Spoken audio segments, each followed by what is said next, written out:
ओम नमः शिवाय।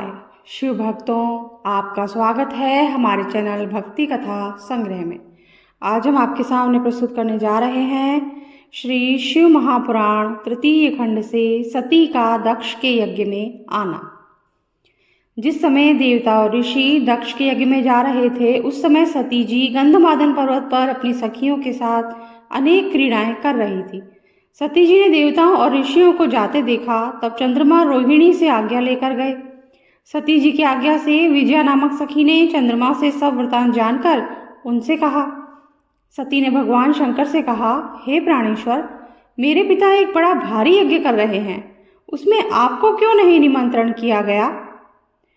सब कार्य छोड़कर आप मेरी प्रार्थना पर मेरे साथ पिता के यज्ञ में चलने की कृपा करें, क्योंकि संबंधियों के यहाँ प्रेम बढ़ाने के लिए समय पर उनके पास जाना चाहिए।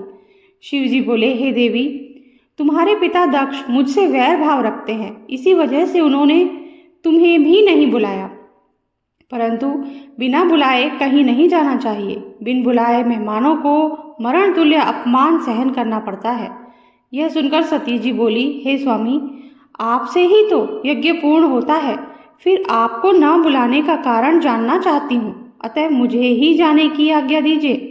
सती का हठ देखकर शिवजी ने उन्हें नंदी वृषभ पर बैठाकर वस्त्र आभूषण से अलंकृत करके 60,000 गणों के सहित भेज दिया। अगला है सती का अपमान। सती जी जब अपने पिता दक्ष के यहाँ पहुंची तो वहां विशाल यज्ञ चल रहा था। सती को आई देखकर उनकी माता और बहनों ने तो उनका सत्कार किया, परंतु पिता दक्ष ने, उनके अनुयायियों ने उनका सत्कार नहीं किया।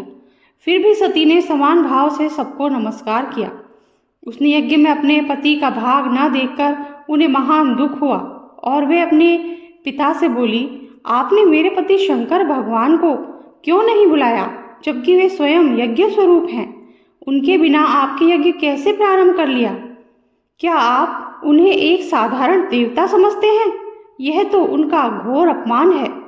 ब्रह्मा विष्णु की ओर संकेत करके उनसे पूछा, आप लोग उनके बिना यज्ञ में कैसे चले आए?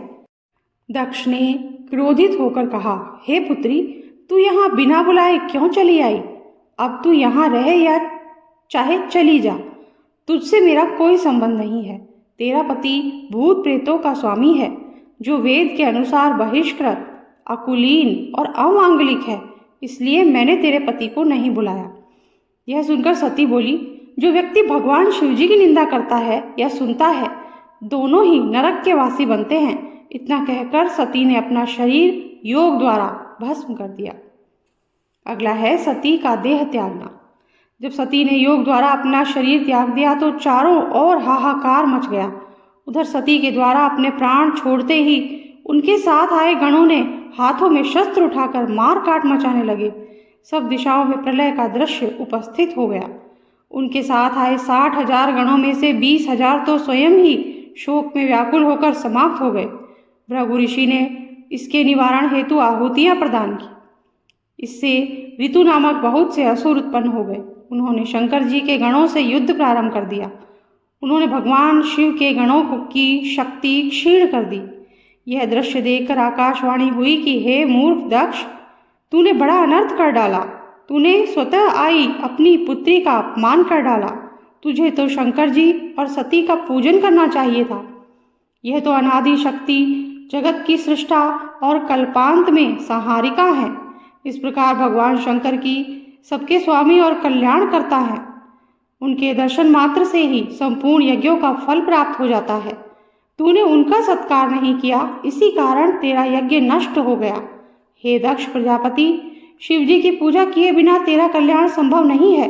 शिवजी के से विमुख होने पर कोई भी देवता तेरी सहायता नहीं कर सकता।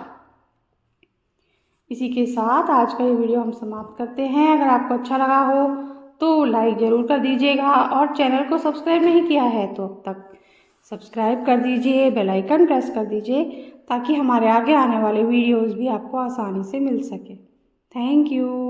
जय भोलेनाथ।